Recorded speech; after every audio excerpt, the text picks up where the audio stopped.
السلام عليكم ورحمة الله وبركاته. ربي يسر ولا تعسر وتمم بالخير وبك نستعين يا فتاح. ربي اشرح لي صدري ويسر لي أمري واحلل عقدة من لساني يفقهوا قولي. سبحانك لا علم لنا إلا ما علمتنا إنك أنت العليم الحكيم. أرسله بالحق بشيرا ونذيرا. أما بعد فقد قال الله تعالى في كلامه القديم بالفرقان المجيد: وما أرسلناك إلا رحمة للعالمين. وقال نبينا صلى الله عليه وسلم: جعلت أمتي خير الأمم أو كما قال عليهم الصلاة والسلام. எல்லா புகழும் புகழ்ச்சியும் அகிலத்தை படைத்து பரிபாலிக்கக்கூடிய ரப்புல் ஆலமீன் அல்லாஹ்வுக்கே உரித்தாகுக. சலாமும் சலவாத்தும் சத்திய தூதர் சன்மார்க்க போதகர் நம் உயிரின் மேலான கண்மணி முஹம்மது நபி ஸல்லல்லாஹு அலைஹி வஸல்லம் அவர்கள் மீதும் அவர்களுடைய வாழ்க்கையினுடைய வழிமுறைகளை பின்பற்றி நடந்த உத்தம சத்திய சஹாபாக்கள், தாபிஈன்கள், தபா தாபிஈன்கள், இமாம்கள், பெரியோர்கள், இந்த புனிதமான ஜும்மாவுடைய பெருநாளில் ரப்புல் ஆலமீன் அல்லாஹ் அனைத்து நிஅமத்துக்களையும் நம் அனைவர்களுக்கும் முழுமையாக தந்தருள்வானாக. கண்ணியத்துக்குரிய அல்லாஹ்வின் நல்லடியார்களே, குர்ஆன் ஷரீஃபிலே ரப்புல் ஆலமீன் அல்லாஹ் வமா அர்சல்நாக இல்லா ரஹ்மத்தல் ஆலமீன், நபியே உங்களை நாம் உலகத்தார்களுக்கு ஒரு அருக்கொடையாக அனுப்பியிருக்கிறோம் என்று அல்லாஹ் குர்ஆனிலே குறிப்பிட்டு தருகின்றார். நாம் வாழக்கூடிய காலத்திலே நபிகள் நாயகம் ரசூலுல்லாஹி ஸல்லல்லாஹு அலைஹி வஸல்லம் அவர்கள் நமக்கு அருளாக இருக்குகின்றார்கள் என்று நாம் சிந்தித்து பார்த்தோம் என்று சொன்னால், இந்த உலகத்திலே எத்தனையோ உம்மத்தினர்கள், சமுதாயத்தினர்கள் வந்திருக்கின்றார்கள். அந்த உம்மத்திலே, சமூகத்திலே மிகவும் உயர்ந்த சமூகமாக ஹைரல் உமம், வந்திருக்கக்கூடிய சமூகத்திலே சிறந்த உம்மத் இந்த உம்மத்தே முஹம்மதியா தான். காரணம், இந்த உம்மத்திற்கு தலைவராக இருக்கக்கூடிய நபிகள் நாயகம் ஸல்லல்லாஹு அலைஹி வஸல்லம் அவர்கள் இந்த உம்மத்தை வழிநடத்தக்கூடிய தலைவராக இருப்பதின் காரணமாகத்தான். உண்மையிலேயே நபிகள் நாயகம் ரசூலுல்லாஹி ஸல்லல்லாஹு அலைஹி வஸல்லம் அவருடைய உம்மத்தினர்கள் மிகப்பெரிய பாக்கியசாலிகள், உம்மத்திலே மிகவும் சிறந்த உம்மத்தினர்கள். மூசா அலைஹிஸ்ஸலாம் அவருடைய உம்மத்தினர்கள் ஏதாவது ஒரு பாவம் செய்துவிட்டால் அதற்கு பரிகாரமாக மூசா அலைஹிஸ்ஸலாம் அவருடைய உம்மத்தினர்கள் என்ன செய்ய வேண்டும்? தானே ஊர் மக்களை ஒன்று கூட்டி தானாக வெட்டி கொண்டு தன்னுடைய உடலை, உயிரை மாய்த்து கொள்வதுதான் அதற்கு பரிகாரமாக இருந்திருக்கின்றது. ஆனால் பெருமானார் ரசூலை கரீம் ஸல்லல்லாஹு அலைஹி வஸல்லம் அவருடைய உம்மத்தினர்களாக இருக்கக்கூடிய நம்மவர்களுக்கு அல்லாஹ் சுப்ஹானஹு வ தஆலா ஒருவர் பாவம் செய்துவிட்டால் 4 சுவற்றுக்குள்ளாக உட்கார்ந்து கொண்டு அல்லாஹ்விடத்திலே உண்மையான முறையில் மன்னிப்பு தேடினால் அது அவர்களுக்கு பரிகாரமாக அமையும், அந்த மன்னிப்பு ஏற்றுக்கொள்ளப்படும் என்று அல்லாஹ் சுப்ஹானஹு வ தஆலா மற்ற சமூகத்துக்கு இல்லாத ஒரு சிறப்பை, ஒரு வெகுமதியை இந்த உம்மத்தே முஹம்மதியாவிற்கு அல்லாஹ் சுப்ஹானஹு வ தஆலா வழங்கியிருக்கின்றார். எனவேதான் மற்ற உம்மத்தை விட இந்த உம்மத்தே முஹம்மதியா சிறந்த உம்மத். ஆதம் அலைஹிஸ்ஸலாம் அவர்கள் தான் செய்த ஒரு சிறிய தவற்றின் காரணமாக மக்காவிற்கு நடந்தே வந்தார்கள். பல ஆண்டுகள் நடந்து கொண்டு மக்காவில் வந்து அல்லாஹ்விடத்திலே, யா அல்லாஹ் என்னுடைய பாவத்தை மன்னித்து விடு என்று அல்லாஹ்விடத்திலே வேண்டினார்கள். அந்த இடத்தில் அல்லாஹ் சுப்ஹானஹு வ தஆலா மன்னித்தான். ஆனால் இந்த உம்மத்தே முஹம்மதியாவிற்கு ரப்புல் ஆலமீன் அல்லாஹ் இருக்குகின்ற இடத்திலேயே நீங்கள் தௌபா தேடினால் அதை அல்லாஹ் சுப்ஹானஹு வ தஆலா அங்கீகரிக்கக்கூடியவனாக இருக்கிறான். இப்போ மற்ற சமூகத்தை விட இந்த உம்மத்தே முஹம்மதியாவிற்கு ஏராளமான சலுகைகளை அல்லாஹ் சுப்ஹானஹு வ தஆலா தந்திருக்கின்றான். காரணம், இந்த உம்மத்திற்கு தலைமை பொறுப்பு வகிக்கக்கூடிய கண்மணி முஹம்மது ரசூலுல்லாஹி ஸல்லல்லாஹு அலைஹி வஸல்லம் அவர்களின் காரணமாகத்தான். ஹதீஸிலே வருகின்றது, வலதுபுறத்திலே நன்மையை எழுதக்கூடிய மலக்குகள் இருக்கின்றார்கள். அவர்கள் நன்மையை மட்டும் பதிவு செய்வார்கள். இடதுபுறத்திலே தீமையை எழுதக்கூடிய மலக்கு இருக்கின்றார்கள். அவர்கள் தீமையை மட்டுமே பதிவு செய்வார்கள். ஃபஜ்ருக்கு வரக்கூடிய மலக்குகள் அசர் வரை எழுதுவார்கள். அதற்கு பிறகு அடுத்த மலக்கு வந்து அசரிலிருந்து மறுநாள் ஃபஜ்ர் வரை, இப்படியாக நன்மைகளையும் தீமைகளையும் எழுதக்கூடிய மலக்குகள் அல்லாஹ்வினால் நியமிக்கப்பட்டு இருக்கின்றார்கள். நபிகள் நாயகம் ரசூலுல்லாஹி ஸல்லல்லாஹு அலைஹி வஸல்லம் அவர்கள் சொல்கின்றார்கள், நன்மையை எழுதக்கூடிய மலக்குகளுக்கு ஒவ்வொரு நாளும் அல்லாஹ் சுப்ஹானஹு வ தஆலா சொல்லி அனுப்புவானாம். உம்மத்தே முஹம்மதியாவிலே இருக்கக்கூடிய ஒருவர் ஒரு நன்மை செய்துவிட்டால் எந்த விதமான தாமதமும் இல்லாமல் உடனே அந்த நன்மையை நீங்கள் பதிவு செய்து விடுங்கள். அவர் செய்த ஒரு நன்மைக்கு 10 நன்மைகள் வழங்கப்படும் என்று அல்லாஹ் சுப்ஹானஹு வ தஆலா ஒவ்வொரு நாளும் நன்மையை பதிவு செய்யக்கூடிய மலக்குகளிடத்திலே சொல்லி அனுப்புவானாம். அதே போன்று ரப்புல் ஆலமீன் அல்லாஹ் தீமையை பதிவு செய்யக்கூடிய மலக்குகளிடத்திலே ஒவ்வொரு நாளும் ரப்புல் ஆலமீன் அல்லாஹ் சொல்லி அனுப்புவானாம், நீங்கள் உம்மத்தே முஹம்மதியாவில் இருக்கக்கூடிய ஒருவர் பாவம் செய்துவிட்டால், தீமை செய்துவிட்டால் உடனே நீங்கள் பதிவு செய்யாதீர்கள். எவ்வளோ பெரிய கிருபையாளன்! ஒருவர் பாவத்தை செய்துவிட்டால் அந்த பாவத்தை உடனே நீங்கள் செய்யாதீர்கள். பெருமானார் ரசூலே கரீம் ஸல்லல்லாஹு அலைஹி வஸல்லம் அவர்கள் சொன்னார்கள், யுர்ஃபஉல் கதம சித்த சாஅத்தின் அன் அக்ஸிரு உம்மா. அந்த பாவத்தை செய்தவர் தன்னுடைய தவற்றை எண்ணி வருந்துவதற்கு சில அவகாசங்கள், 6 நிமிடம் நீங்கள் தாமதம் செய்யுங்கள். உடனே நீங்கள் அவர் செய்த தீமையை பதிவு செய்து விடாதீர்கள். 6 நிமிடம் நீங்கள் தீமையை பதிவு செய்யாமல் இருங்கள். அவர் மனம் திரும்பி அஸ்தௌஃபிருல்லாஹ் என்று அல்லாஹ்விடத்திலே அவர் பாவம் மன்னிப்பு தேடுவதற்கு உண்டான வாய்ப்பு இருக்குகின்றது. எனவே உடனே நீங்கள் தீமையை பதிவு செய்யாதீர்கள். ஒவ்வொரு நாளும் அல்லாஹ் தீமையை பதிவு செய்யக்கூடிய மலக்குக்கு உத்தரவு போடுகின்றார். அல்லது அவர் தௌபா செய்து அந்த பாவத்திலிருந்து மீளலாம். எனவே நீங்கள் பாவத்தை பதிவு செய்யாதீர்கள் என்று அல்லாஹ் சுப்ஹானஹு வ தஆலா தீமையை பதிவு செய்யக்கூடிய மலக்கிற்கு ஒவ்வொரு நாளும் உத்தரவு போடுகின்றான் என்று கண்மணி நாயகம் ஸல்லல்லாஹு அலைஹி வஸல்லம் அவர்கள் சொன்னார்கள். காரணம், இந்த உம்மத்தே முஹம்மதியாவிற்கு தலைவராக இருக்கக்கூடிய முஹம்மது ஸல்லல்லாஹு அலைஹி வஸல்லம் அவர்களின் காரணமாகத்தான். அருமையானவர்களே, பெருமானார் ஸல்லல்லாஹு அலைஹி வஸல்லம் அவர்கள் ரஹமத்தாக இருப்பதின் காரணமாகத்தான் நமக்கு ஏராளமான சலுகைகளின் காரணமாக நாம் ராகத்தோடு நாம் நிம்மதியாக வாழ்ந்து கொண்டிருக்கின்றோம்.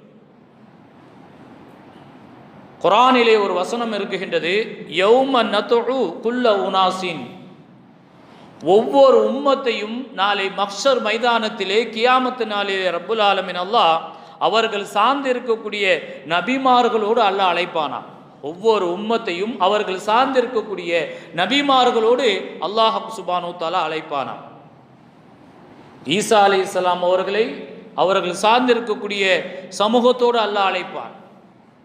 மூசா அலைஹிஸ்ஸலாம் அவர்களை அவர்கள் சார்ந்திருக்கக்கூடிய உம்மத்துக்களோடு ரப்புல் ஆலமீன் அல்லாஹ் அழைப்பான். எம்பெருமானார் ரசூலை கரீம் ஸல்லல்லாஹு அலைஹி வஸல்லம் அவர்களை அழைக்கும் பொழுதும் அவர்கள் சார்ந்த உம்மத்துக்களோடு ரப்புல் ஆலமீன் அல்லாஹ் அழைப்பான். பெருமானாரை அல்லாஹ் சுப்ஹானஹு வ தஆலா அழைக்கும் பொழுது மற்ற சமூகத்தை சார்ந்தவர்கள் பெருமைப்போடு பார்ப்பார்களாம். பெருமானாரையும் பெருமானாருடைய உம்மத்தையும் பெருமைப்போடு பார்ப்பார்களாம். ஏனென்று சொன்னால், நாளை மஹ்ஷர் மைதானத்திலே அந்த கியாமத்து நாளிலே 120 சஃப்புகள் மொத்தம் அணிகளாக நிற்க வைக்கப்பட்டிருக்குமா. 120 சஃப்புகள் கேள்வி கணக்குகளுக்காக வேண்டி கியாமத்து நாளிலே நிறுத்தி வைக்கப்பட்டு இருக்குமாம். அதிலே நானும் என் உம்மத்தும், நபிகள் நாயகம் ஸல்லல்லாஹு அலைஹி வஸல்லம் அவர்கள் சொல்கின்றார்கள், அதிலே நானும் என்னுடைய உம்மத்தும் 80 சஃப்புகள் நிற்போம். நானும் என்னுடைய உம்மத்துகளும் 80 சஃப்புகள் நிற்போம். பாக்கி இருக்கக்கூடிய 40 சஃப்புகள் மற்ற உம்மத்தை சார்ந்தவர்கள். பெருமானார் ஸல்லல்லாஹு அலைஹி வஸல்லம் அவர்கள் சொன்னார்கள், நாளை கியாமத்திலே மஹ்ஷர் மைதானத்திலே நானுல் ஆஹிரூன் வ நஹனு ஸாபிகுன் யௌமுல் கியாமா, கடைசியாக வந்த சமூகம் இந்த உம்மத்தே முஹம்மதியா. ஆனால் நாளை கியாமத்து நாளிலே முதலாக அல்லாஹ்விடத்திலே விசாரணைக்கு உட்படுத்தப்படக்கூடியவர்கள் இந்த உம்மத்தே முஹம்மதியாவதால். யௌமுல் கியாமாவிலே முதலாக சஃப்புகளாக நின்று அல்லாஹ்விடத்திலே பதில் சொல்வதற்கு விசாரணைக்கு உட்படுத்தப்படக்கூடியவர்கள் இந்த உம்மத்தே முஹம்மதியா. அதிலேயும் பெருமானார் ஸல்லல்லாஹு அலைஹி வஸல்லம் அவர்கள் நமக்கு ஒரு சிறப்பை தந்திருக்கின்றார்கள். உங்களுடைய விசாரணைக்கு பிறகுதான் மற்ற உம்மத்துக்கள் விசாரிக்கப்படுவார்கள். என்னுடைய உம்மத் நீண்ட நேரம் காக்க வைக்க கூடாது என்று அல்லாஹ் சுப்ஹானஹு வ தஆலாவுடைய நியதி. கடைசி சமூகமாக இந்த உலகத்தில் வாழ்ந்து மரணித்திருந்தாலும் கியாமத்து நாளிலே முதலாக விசாரணைக்கு உட்படுத்தப்படக்கூடியவர்கள் உம்மத்தே முஹம்மதியா. காரணம், என்னுடைய உம்மத்துக்கள் நீண்ட நாள் காத்து இருந்து அவதிப்படக்கூடாது, கபரிலேயே அவர்கள் தங்கி இருக்கக்கூடாது, விசாரணை என்ற அடிப்படையில் கூட அவர்கள் முதன்மை வகிக்க வேண்டும் என்று அல்லாஹ் சுப்ஹானஹு வ தஆலா ஒரு நியதியை வைத்திருக்கின்றார். காரணம், நபிகள் நாயகம் ரசூலுல்லாஹி ஸல்லல்லாஹு அலைஹி வஸல்லம் அவர்கள் நமக்கு ரஹ்மத்தாக இருக்கின்றார். பெருமானார் ஸல்லல்லாஹு அலைஹி வஸல்லம் அவர்கள் இந்த உம்மத்திற்கு தலைவராக வந்ததின் காரணமாக ஏராளமான சலுகையை நாம் பெற்று இருக்கிறோம். தொழுகையில் நமக்கு சலுகைகள் கிடைக்கப்பட்டு இருக்கின்றது. நோன்பில் நமக்கு ஏராளமான சலுகைகள் வழங்கப்பட்டு இருக்கின்றது. ஜக்காத்திலே ஏராளமான சலுகைகள் நமக்கு வழங்கப்பட்டு இருக்கின்றது. ஹஜ்ஜிலே ஏராளமான சலுகைகள் வழங்கப்பட்டு இருக்கின்றது. இப்படி நாம் செய்யக்கூடிய அமல்களில் பெருமானாரின் காரணமாக ரப்புல் ஆலமீன் அல்லாஹ் ஏராளமான சலுகைகளை இந்த உம்மத்திற்கு வழங்கி இருக்கின்றார். தொழுகையை எடுத்துக்கொள்ளுங்கள், 50 5ஆக குறைக்கப்பட்டது ஒரு பெரும் சலுகை. வரலாறுகள் தெரியும். மிஅராஜ் இரவுக்கு சென்று பெருமானார் 50 நேர தொழுகையை கடமையாக்கி வரும் பொழுது மூசா அலைஹிஸ்ஸலாம் தடுத்து மீண்டும் அனுப்பினார்கள். இப்படியாக குறைக்கப்பட்டது தான் 5 நேர தொழுகை. ஆனால் ரப்புல் ஆலமீன் அல்லாஹ் 5 நேர தொழுகையை நமக்கு கடமையாக ஆக்கியிருந்தாலும் 50 வக்தினுடைய நன்மையை நமக்கு தருகிறார். அதில் சற்றும் குறைக்கவில்லை. அருமையானவர்களே, எனவே தான் நபிகள் நாயகம் ஸல்லல்லாஹு அலைஹி வஸல்லம் அவர்கள் சொன்னார்கள், இந்த 5 நேர தொழுகையும் யார் தொழவில்லையோ நாளை மறுமையிலே அவர் வெட்கப்படுவார் என்றார்கள் ஸல்லல்லாஹு அலைஹி வஸல்லம். 45 தொழுகையை பெருமானார் ஸல்லல்லாஹு அலைஹி வஸல்லம் அல்லாஹ்விடத்திலிருந்து வெகுமதியாக வாங்கி வரும் பொழுது மூசா அலைஹிஸ்ஸலாம், அல்லாஹ் உங்களிடத்தில் என்ன சொல்லி அனுப்பினார் என்று கேட்டார்கள். 5 நேர தொழுகையை கடமையாக ஆக்கியிருக்கிறேன், மீண்டும் நீங்கள் அல்லாஹ்வை சந்தியுங்க. உங்களுடைய உம்மத்துக்கள் அதை நிறைவேற்றாது. நம்ம பற்றி நல்லா புரிஞ்சவங்க மூசா அலைஹிஸ்ஸலாம். உங்களுடைய உம்மத் 5 நேர தொழுகையை தொழமாட்டார்கள். நபியே, நீங்கள் மீண்டும் அல்லாஹ்வை சந்தித்து நீங்கள் குறைத்து வாருங்கள். பெருமானார் ஸல்லல்லாஹு அலைஹி வஸல்லம், இதற்கு மேல் என்னுடைய ரப்பை சந்தித்து குறைப்பதற்கு நான் வெட்கப்படுகிறேன் என்றார்கள். நம்மளை மாதிரி ஆளாக இருந்தால், இன்னும் ரசூல்லா போயிருந்தா 1 வக்தோ 2 வக்தோ குறைஞ்சிருக்கும். ஃபஜருக்கெல்லாம் வர வேண்டிய அவசியமே இல்லை. அந்த நேரத்தில் எந்திரிச்சு தூக்கத்தை கெடுத்து முகம் கழுவி பல்லு விளக்கிட்டு பள்ளிக்கு வரணுமே அப்படின்னு நினைப்போம். நபிகளார் ஸல்லல்லாஹு அலைஹி வஸல்லம் 5 நேர தொழுகைக்கு பிறகு குறைத்து வருவதை நான் வெட்கப்படுகிறேன் என்றார்கள் ஸல்லல்லாஹு அலைஹி வஸல்லம். எனவே தான் குர்ரத்து ஐனி பிஸ்ஸலா, தொழுகையில் தான் எனக்கு கண்குளிர்ச்சி இருக்குகின்றது என்றார்கள் ஸல்லல்லாஹு அலைஹி வஸல்லம். ஆக தொழுகையை நபிகளார் ஸல்லல்லாஹு அலைஹி வஸல்லம் அவர்கள் மிகவும் நேசித்தார்கள், பிரியப்பட்டார்கள். அதில் தான் என்னுடைய கண்குளிர்ச்சி இருக்குகின்றது என்று நபிகளார் ஸல்லல்லாஹு அலைஹி வஸல்லம் அவர்கள் சொன்னார்.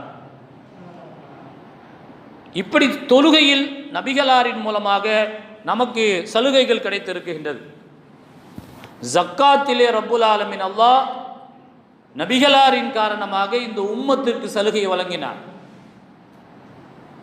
அருமையானவர்களே, மூசா அலைஹிஸ்ஸலாம் அவருடைய காலத்திலே 100க்கு 25 ரூபாய் ஜக்காத்து வழங்கணும் சட்டமாக இருந்தது. மூசா அலைஹிஸ்ஸலாமுடைய கௌமுகளுக்கு 100 ரூபாய்க்கு 25 ரூபாய் ஜக்காத்து கொடுக்க வேண்டும் என்ற சட்டம். ஆனால் பெருமானார் ரசூலை கரீம் ஸல்லல்லாஹு அலைஹி வஸல்லம் அவர்களுக்கு ரப்புல் ஆலமீன் அல்லாஹ் 100க்கு 2 ரூபாய் 50 பைசா, 2.5%. எவ்வளவு ஒரு சலுகை! இன்னைக்கு இந்த ஜக்காத்தை கூட அந்த உரிய நபர்களிடத்தில் கொடுப்பதற்கு இந்த உம்மத் தயங்கி கொண்டு இருக்குகின்றது. ஏண்டா நோன்பு வந்துச்சு, ஜக்காத்து வேற கொடுக்கணுமோ? உம்மத்தே முஹம்மதியாவுக்கு ரப்புல் ஆலமீன் அல்லாஹ் எவ்வளவு சலுகைகளை எவ்வளவு வழங்கி இருக்குகின்றார். ஜக்காத்தில் சலுகை. அருமையானவர்களே, பெருமானார் ஸல்லல்லாஹு அலைஹி வஸல்லமுடைய உம்மத்துக்கு மட்டும்தான் தயமம் செய்து கொள்ள வேண்டும் என்ற சட்டம், மற்ற உம்மத்துக்கு கிடையாது. நோய்வாய்ப்பட்டு இருந்தால் அல்லது தண்ணீர் கிடைக்கவில்லை என்று சொன்னால் தயமம் செய்து நீங்கள் தொழுகையை நிறைவேற்றுங்கள் என்ற சட்டம் உம்மத்தே முஹம்மதியாவுக்கு மட்டும்தான் சலுகையாக வழங்கி இருக்கின்றான் ரப்புல் ஆலமீன் அல்லாஹ். வேறு முந்திய எந்த உம்மத்துக்கும் இந்த சட்டம் கிடையாது. இப்படி ஏராளமான சலுகைகள் நபிகளாரின் உம்மத்தாக இருக்கக்கூடியவர்களுக்கு அல்லாஹ்வினால் நமக்கு வழங்கப்பட்டு இருக்கின்றது.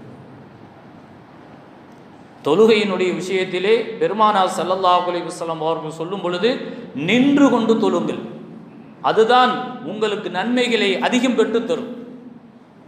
நின்று கொண்டு தொழ முடியாதவர்கள் உட்கார்ந்து தொழுகலாம், அதற்கும் முடியாதவர்கள் படுத்துக்கொண்டு தொழுகலாம், அதற்கும் முடியாதவர்கள் கண் ஜாடையினால் தொழுக வேண்டும் என்று மார்க்கம் சொல்லி இருக்கின்றது. ஆக எக்காலகட்டத்திலும் தொழுகையை விடுவதற்குண்டான அனுமதி மார்க்கத்தில் கிடையவே கிடையாது. ஐசி வார்டில் இருக்கக்கூடியவர்கள் தான் படுத்த படுக்கையில் கிடப்பாங்க. அந்த நேரத்தில் இருக்கும் பொழுதும் நீ கண் சாடையினால் தொழுகையை நிறைவேற்றும் என்பது மார்க்கத்தினுடைய சட்டம். அருமையானவர்களே, இன்னைக்கு நிறைய நம்முடைய உடல் பலகீனம், அதோடு மனதினுடைய பலகீனமும் ஏற்பட்டதின் காரணமாக இன்னைக்கு பள்ளி வாசலில் நாற்காலிகளாக தொழக்கூடிய இடங்களாக மாறிவிட்டது. சொல்வதை கோவித்து கொள்ளக்கூடாது, மார்க்க சட்டம் பேசக்கூடிய இடம் இது.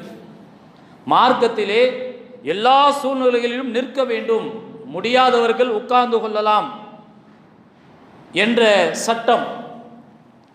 நிற்க முடியும் ஒருவருக்கு, ஆனால் உட்கார முடியாது என்ற நிலைப்பாடு உள்ளவர்கள் தக்பீர் கட்டிக்கொண்டு அவர்கள் நின்று தொழக வேண்டும்.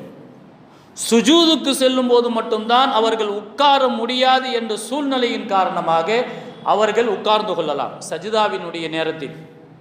இது அல்லாமல் எதற்கெடுத்தாலும் உட்கார்ந்து கொண்டு தொழுவது மார்க்கத்தில் அது அழகல்ல. ஒருவருக்கு நிற்க முடியாது ஆனால் உட்கார முடியும் என்று வைத்துக்கொண்டால் மார்க்கத்துடைய சட்டம் என்று சொன்னால் உட்கார்ந்து தக்பீர் கட்டி கொள்ளலாம். ஆனால் சஜிதா செய்யும் பொழுது அவர் தரையில் தான் சஜிதா செய்ய வேண்டும். இது மார்க்கத்தினுடைய ஒழுங்குமுறைகள். அருமையானவர்களே, இன்று நாம் சைக்கிளில் வருவார், வீட்டில் இருந்து கொடைன்னு சோச்சுக்கிறாங்க. உலக சட்டம் இதுதான், மார்க்க சட்டம் இதுதான். சைக்கிளில் மிதின்னு மிதிச்சுட்டு வருவார். ஆனால் மஸ்ஜிதுக்கு வந்தும் உட்கார்ந்து தக்பீர் கட்டியில் இருந்து சலாம் கொடுக்குற வரைக்கும் உட்கார்ந்து தொழுவது. ஒன்றை நீங்கள் புரிந்து கொள்ளுங்கள், ஒரு ஃபத்வா ஒன்று இருக்குகின்றது. நாற்காலியில் தொழக்கூடிய தொழுகை அது குறைவுள்ள தொழுகை தான். இது ஃபத்வாவுடைய சொல். அந்த தொழுகை முழுமையான நன்மைகள் கிடைக்காது, அதில் குறைபாடு உள்ள தொழுகை தான். இது மார்க்க இமாம்கள் ஃபத்வாவாக இருக்குகின்றது. ஆக பெருமானார் ஸல்லல்லாஹு அலைஹி வஸல்லம் அவர்களின் மூலமாக ஏராளமான சலுகைகள் இந்த உம்மத்துக்கு தரப்பட்டு இருக்குகின்றது. தொழுகையில் கூட அது சலுகையாக வழங்கப்பட்டு இருக்குகின்றது. பெருமானார் ரசூலை கரீம் ஸல்லல்லாஹு அலைஹி வஸல்லம் அவர்களுக்கு தஹஜ்ஜத் தொழுகை ஃபர்லு. எப்படி 5 நேர தொழுகை நமக்கு கடமையோ அதே போன்று நபிகள் நாயகம் ஸல்லல்லாஹு அலைஹி வஸல்லம் அவர்கள் தஹஜ்ஜத்தோடு சேர்த்து 6 நேர தொழுகை ஃபர்லு, கட்டாயம் தொழுதே ஆகணும். ஆனால் இந்த உம்மத்துக்கு ஸல்லல்லாஹு அலைஹி வஸல்லம் அவர்கள் தஹஜ்ஜத் தொழுகையை நஃபிலாக ஆக்கியிருக்கின்றார். தொழுதால் நன்மை, விட்டுவிட்டால் குற்றம் இல்லை. இது இந்த உம்மத்துக்கு நபிகளாரின் மூலமாக கிடைத்த சலுகை. அது ஒருவேளை தஹஜ்ஜத் ஃபர்லுன்னு வைங்களேன், நம்ம நிலைமையெல்லாம் என்ன ஆயிரும்? ஃபர்லுன்னு வச்சா நம்ம எல்லாமே அந்த தண்டனைக்கு உட்பட்டவர்கள், நவுது பில்லா நரகவாசியாக கூட ஆயிரும்.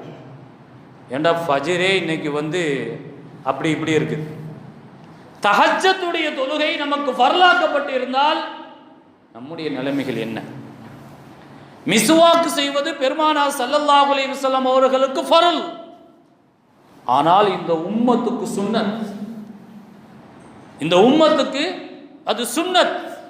பெருமானார் ரசூலை கரீம் ஸல்லல்லாஹு அலைஹி வஸல்லம் அவர்கள் சொன்னார்கள், லவ்லா அன் அஷுத்த அலா உம்மத்தின் லா அமர்துக்கும் மிஸ்வாக் ஃபி ஸலாத். மிஸ்வாக் செய்வதை என் உம்மத்திற்கு ஃபர்லாக நான் ஆக்கியிருப்பேன்.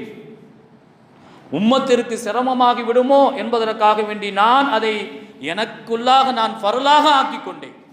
பெருமானார் ஸல்லல்லாஹு அலைஹி வஸல்லம் ஒவ்வொரு வக்தும் மிஸ்வாக் செய்துவிட்டு தான் தொழுகையை நிறைவேற்றுவார்கள். அவர்களுக்கு அது ஃபர்ல், இந்த உம்மத்துக்கு அது சுன்னத். பெருமானாரின் மூலமாக நமக்கு கிடைத்திருக்கக்கூடிய சலுகைகள் என்ன என்பதை நாம் சிந்தித்து பார்க்க வேண்டும். இப்படி ஏராளமான சலுகைகள் இந்த உம்மத்துக்கு கொடுக்கப்பட்டும் இந்த உம்மத்து நடக்கக்கூடிய நிலைகள் என்ன? ஜும்மாவுக்கு பாருங்க, வெறிச்சோண்டு கிடக்குது. ஜும்மா தொழுகை மாதிரியே இல்லை. லொஹருக்கும் ஜும்மாவுக்கும் வித்தியாசங்கள் இல்லை. திரும்பி பார்த்தால் ஆட்களே இல்லை. ஜும்மா நிரம்பி வலியக்கூடிய இடம், ஆனால் காலியாக இருக்குகின்றது. இந்த உம்மத் தொழுகைகளுக்கும் சரி எல்லா மார்க்கத்தினுடைய அமல்களுக்கும் பின்தங்கிய நிலையில் தான் இருக்குகின்றது. ஏன் சோதனை வராது? ஏன் சட்டங்கள் நம்ம மீது பாயாது? அது வந்தால் மட்டும் என்ன செய்யணும்? வந்துருச்சே ஆச்சா பூச்சான்னு குமுறுறமே. அருமையானவர்களே, இந்த உம்மத் ஹைர உம்மத், மற்ற உம்மத்தை விட சிறந்த உம்மத். ஏராளமான சலுகைகளை பெற்றும் அதை பயன்படுத்த தவறும் பொழுது நாளை மஹ்ஷர் மைதானத்திலே பெருமானாருக்கு முன்பாக நாம் கேவலப்பட்டு நிற்க வேண்டும். பெருமானாருக்கு முன்பாக எதை பதிலாக நாம் வைப்போம்? கொஞ்சம் சீர்தூக்கி பாருங்கள். நம்முடைய தொழுகைகள் எவ்வாறு இருக்குகின்றது, மற்ற நம்முடைய அமல்களுடைய நிலைப்பாடு எவ்வாறு இருக்குகின்றது என்பதை கொஞ்சம் சிந்தித்து பார்க்க வேண்டும். தல்ஹத் இப்னு பரா என்று சொல்லக்கூடிய சஹாபி நபியின் மீது எந்த அளவுக்கு நேசம் வைத்தார்கள். உடல் நலம் இல்லாமல் மயங்கிய நிலையிலே படுத்திருக்கின்றார்கள். பெருமானார் ரசூலை கரீம் ஸல்லல்லாஹு அலைஹி வஸல்லம் அவர்களை பார்ப்பதற்கு செல்கின்றார்கள். மயக்கத்திலே இருக்குகிறார். நபிகளார் ஸல்லல்லாஹு அலைஹி வஸல்லம் அவர்கள் அவரை பார்த்து, இவர் நாளை மரணித்து விடுவார், நாளை இவர் மரணித்து விட்டார், எனக்கு செய்தி சொல்லி அனுப்புங்கள் என்று ஸல்லல்லாஹு அலைஹி வஸல்லம் சஹாபாக்களிடத்தில் சொல்லிவிட்டு வருகின்றார்கள். அதே போன்று தல்ஹத் இப்னு பர்ரா ரலியல்லாஹு தஆலா அவர்கள் சற்று தெளிர்ச்சி அடைகின்றார்கள். தன்னுடைய மௌத்தினுடைய ஹாலாத்தை உணர்கின்றார்கள். சஹாபாக்களிடத்தில் சொல்கின்றார்கள், நான் மரணித்து விட்டார், பெருமானாருக்கு நீங்கள் செய்தி சொல்லாதீர்கள். பெருமானார் சொன்னது என்ன? அவர் மரணித்து விட்டார், எனக்கு செய்தியை சொல்லி அனுப்புங்கள். இந்த சஹாபி பெருமானார் இடத்திலே நீங்கள் செய்தியை, நான் மரணித்த செய்தியை நீங்கள் சொல்லாமல் அடக்கம் செய்து விடுங்கள். காரணம், நபிகள் நாயகம் ஸல்லல்லாஹு அலைஹி வஸல்லம் இரவு நேரத்திலே நான் மரணித்து விட்டார், எனக்காக வேண்டி வருவார்கள், அவர்களுக்கு எதுவும் நேர்ந்து விடக்கூடாது என்ற அந்த நேசத்தின் அடிப்படையில் பெருமானார் இடத்திலே நீங்கள் செய்தியை சொல்லாதீர்கள், நீங்கள் அடக்கம் செய்து விடுங்கள் என்றார்கள். இரவோடு இரவாக அந்த சஹாபி அவர்கள் மவுத்தை தழுவினார்கள், அடக்கமும் செய்யப்பட்டு விட்டார்கள். மறுநாள் ஃபஜரிலே பெருமானார் ஸல்லல்லாஹு அலைஹி வஸல்லம் தொழுகையை நிறைவேற்றிவிட்டு தல்ஹத் இப்னு பர்ராவுடைய நிலை எவ்வாறு இருக்குகின்றது என்று சஹாபாக்களிடத்திலே கேட்கிறார்கள். நபிகள் நாயகம் ஸல்லல்லாஹு அலைஹி வஸல்லம் இடத்திலே சஹாபாக்கள் சொன்னார்கள், அவர் மரணித்து விட்டார், அடக்கம் செய்து விட்டோம், அவர் உங்களை செய்தி உங்களுக்கு தெரியப்படுத்த வேண்டாம் என்று நபிகளார் உங்களிடத்திலே சொல்ல சொன்னார் என்று பெருமானார் இடத்திலே சொல்லதும் எழுந்து சஹாபாக்களோடு அவருடைய கபருக்கு சென்றார்கள் ஸல்லல்லாஹு அலைஹி வஸல்லம். சென்று அந்த இடத்திலே துஆ செய்தார்களாம் ஸல்லல்லாஹு அலைஹி வஸல்லம், யா அல்லாஹ், உன்னுடைய நேசர் இந்த தல்ஹத் இப்னு பர்ரா, அவரை பார்த்து நீ சிரிக்க வேண்டும் யா அல்லாஹ், உன்னை பார்த்து அவர் சிரிக்க வேண்டும், அவர் கபரிலே அவர் ஆனந்தமாக இருக்க வேண்டும் என்று ஸல்லல்லாஹு அலைஹி வஸல்லம் அவர்கள் தன் மீது நேசத்தை வெளிப்படுத்திய அந்த சஹாபிக்கு பெருமானார் ஸல்லல்லாஹு அலைஹி வஸல்லம் அவர்கள் செய்த துஆ. ரபீஆ என்று சொல்லக்கூடிய 24 வயது நிரம்பிய ஒரு சஹாபி, திருமணம் நடைபெறவில்லை. பெருமானார் ஸல்லல்லாஹு அலைஹி வஸல்லம், ரபீஆவை நீ திருமணம் முடித்துக் கொள்ளலாமே, யா ரசூலுல்லாஹ், எனக்கு யார் பெண் கொடுப்பா, இந்த வீட்டுக்கு போ, நான் சொல்லி அனுப்பினேன்னு போய் பெண் கேளுங்க அப்படின்னாங்க. அதே மாதிரி போய் கேட்டாங்க, கல்யாணமும் நடந்துருச்சு. பெருமானார் ஸல்லல்லாஹு அலைஹி வஸல்லம் அவர்களுக்கு எப்பொழுதுமே தஹஜ்ஜத்துடைய நேரத்திலே பணிவிடை செய்யக்கூடிய சஹாபி தான் இந்த ரபீஆ. திருமணமாயிருக்குது, பெருமானாருடைய வீட்டையே சுற்றி சுற்றி வர்றாரு. ரசூலுல்லாஹ் சொல்கிறாங்க, உனக்கு கல்யாணம் ஆயிடுச்சு, மனைவியோடு சந்தோஷமாக இருங்க. நபி ஸல்லல்லாஹு அலைஹி வஸல்லம் அவர்கள் சொன்னதும் பறந்து செல்கிறார், எந்த மறுப்பும் இல்லை. பெருமானார் ரசூலை கரீம் ஸல்லல்லாஹு அலைஹி வஸல்லம் தஹஜ்ஜத்துக்காக வேண்டி கதவை திறக்குகின்றார்கள். கதவுக்கு கீழாக உட்கார்ந்திருக்கிறார் தஹஜ்ஜத்துடைய நேரத்தில். ரபீஆ, நான் என்ன சொல்லி அனுப்பினேன்? இல்லை யா ரசூலல்லாஹ், நான் அங்கு சென்று தூங்கி பார்த்தேன், தூக்கம் வரலை யா ரசூலல்லாஹ், உங்களோடு இருப்பதை நான் விரும்புகிறேன் யா ரசூலல்லாஹ்.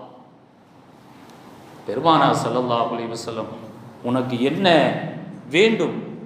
இந்த சந்தோஷத்தில் கேட்குறாங்க ரசூலுல்லாஹி ஸல்லல்லாஹு அலைஹி வஸல்லம், உங்களுக்கு என்ன வேண்டும் ரபீஆ, என்னிடத்திலே நீ கேள். நபிகள் நாயகம் ஸல்லல்லாஹு அலைஹி வஸல்லம் இடத்திலே இந்த சஹாபி அவர்கள், முராஃபக் ஃபில் ஜன்னா, யா ரசூலல்லாஹ், சொர்க்கத்திலும் உங்களுக்கு நான் இதே போன்று பணிவிடை செய்ய வேண்டும். எவ்வளோ பெரிய சொர்க்கத்திலும் இங்கு செய்வதை போன்று உங்களுக்கு நான் பணிவிடை செய்ய வேண்டும், உங்களோடு நான் சொர்க்கத்தில் இருக்க வேண்டும் யா ரசூலல்லாஹ். பெருமானார் ஸல்லல்லாஹு அலைஹி வஸல்லம் அவர்கள் சொன்னார்கள், எனக்கு கிடைக்கக்கூடிய சொர்க்கம் இருக்குகின்றதே, அது மகாமே மஹ்மூதா, அல்லாஹ்வுடைய அர்ஷுக்கு வலது பக்கத்தில் இருக்கக்கூடிய சொர்க்கம், வேறு ஏதாவது நீ கேள். அப்பொழுதும் அந்த சஹாபி முராஃபக் ஃபில் ஜன்னா, 3 தடவையும் அதே வார்த்தை. பெருமானார் ஸல்லல்லாஹு அலைஹி வஸல்லம் வேறு ஏதாவது கேளுங்கிறாங்க, 3 தடவையும் முராஃபக் ஃபில் ஜன்னா, யா ரசூலல்லாஹ், உங்களோட சொர்க்கத்தில் இருக்கணும்.